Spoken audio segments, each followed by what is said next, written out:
2월 17일 수요일 오늘의 말씀입니다. 마태복음 14장 13절에서 21절 말씀 제가 읽도록 하겠습니다. 예수께서 들으시고 배를 타고 떠나사 따로 빈들에 가시니 무리가 듣고 여러 고을로부터 걸어서 따라간지라. 예수께서 나오사 큰 무리를 보시고 불쌍히 여기사 그 중에 있는 병자를 고쳐 주시니라. 저녁이 되매 제자들이 나와 이르되 이곳은 빈들이요 때도 이미 저물었으니 무리를 보내어 마을에 들어가 먹을 것을 사 먹게 하소서. 예수께서 이르시되 갈 것 없다 너희가 먹을 것을 주라. 제자들이 이르되 여기 우리에게 있는 것은 떡 5개와 물고기 2마리뿐이이다. 이르시되 그것을 내게 가져오라 하시고 무리를 명하여 잔디 위에 앉으시고 떡 5개와 물고기 2마리를 가지사 하늘을 우러러 축사하시고 떡을 떼어 제자들에게 주시매 제자들이 무리에게 주니 다 배불리 먹고 남은 조각을 12바구니에 차게 거두었으며 먹은 사람은 여자와 어린이 외에 5,000명이나 되었더라. 아멘. 오늘 본문은 예수님께서 물고기 2마리와 보리떡 5개로 여자와 어린아이를 제외한 5,000명을 먹이는 사건을 기록한 내용입니다. 저는 이 본문을 중심으로 두 가지를 한번 살펴보겠습니다. 먼저는 빈들에서 예수님이 오신다는 소리를 듣고 무리가 따라간 사건과 또 하나는 빈들에서 무리를 먹이시는 예수님에 대해 살펴보도록 하겠습니다. 먼저는 예수님을 따라간 무리들입니다. 13절 후반절을 보시면 빈들에 가시니 무리가 듣고 여러 고을로부터 걸어서 따라간지라 말씀해 주고 있습니다. 복음서 안에는 두 가지 부류의 사람들이 예수님을 따라다녔습니다. 먼저는 제자죠. 예수님께서 제자를 부르시고 그들과 함께 하시면서 그들에게 말씀하시고 기적과 능력을 직접 보여주었습니다.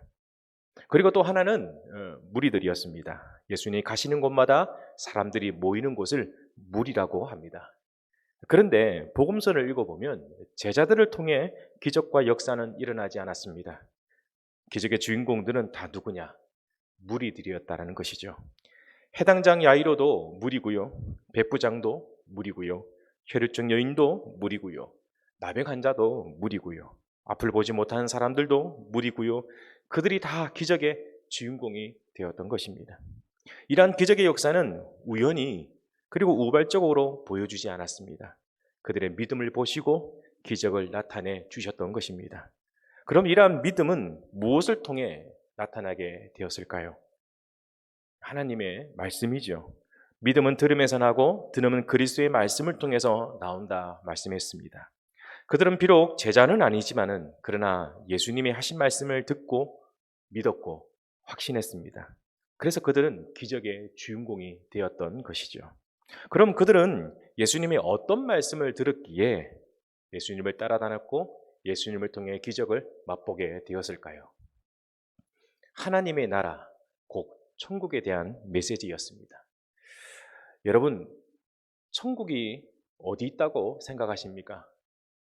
그리고 천국은 누가 들어갈 수 있다고 생각하십니까? 사실 이 질문은 모든 종교가 가지고 있는 물음입니다.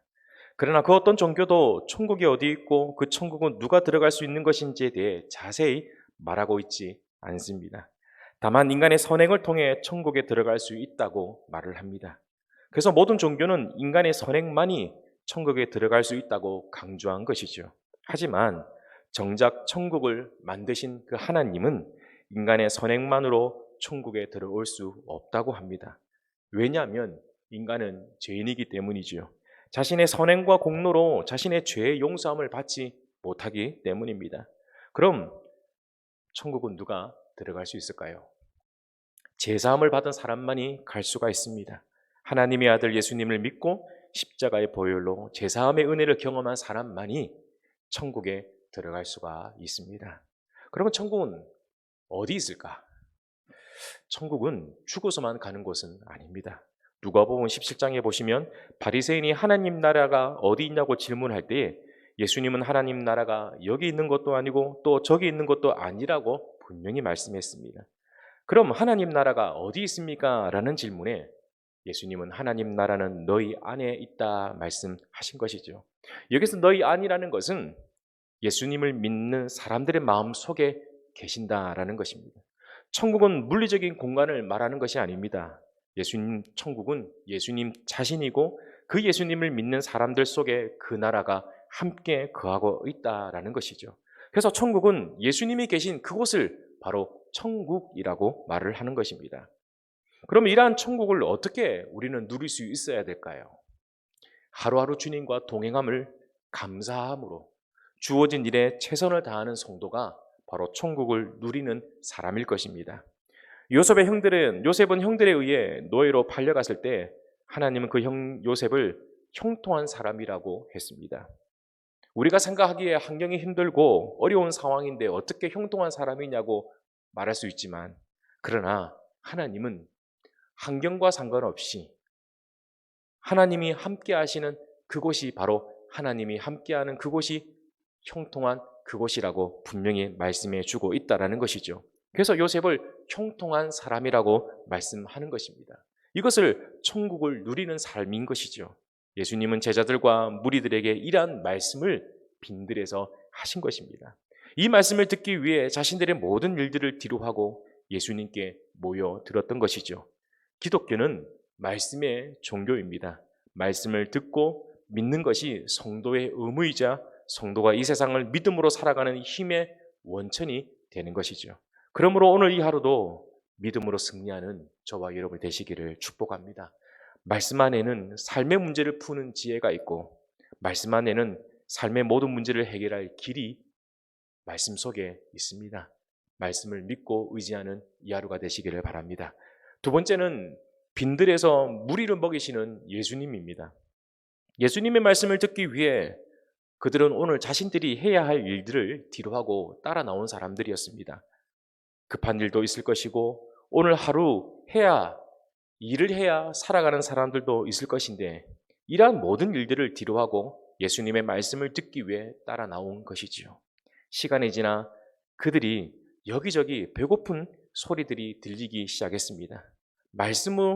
말씀을 채워도 육체의 허기는 채워지지 못하는 그 한계가 있지 않나 생각합니다. 그러나 예수님은 이러한 사람들을 외면하지 아니하셨습니다. 그들을 물고기 2마리와 보리떡 5개로 5,000명을 먹여주셨던 것이죠.